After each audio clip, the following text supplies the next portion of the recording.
Hello guys, welcome back to my YouTube channel. In this video tutorial, I will show you how to download or install Killer In game for free on PC. So without wasting time, here follow the steps. So first of all, open Steam, go to the store page and in the search the store type Killer In and here you will see Killer In game. Click on it, scroll down and here you will see play Killer In game, play for free until 13th April. So this game is free until 13th of April. So you can play the game till 13th April for free. So click on play game and here you will see Killer In and the size is 45.85 GB. So click on install.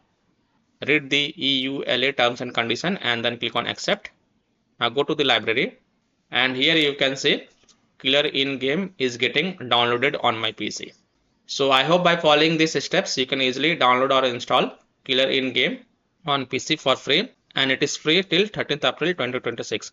You can play the game for free until 13th April 2026. So that's all for this video. If this video helped you, then please like and share this video and also subscribe to my YouTube channel to get the latest updates. Thank you.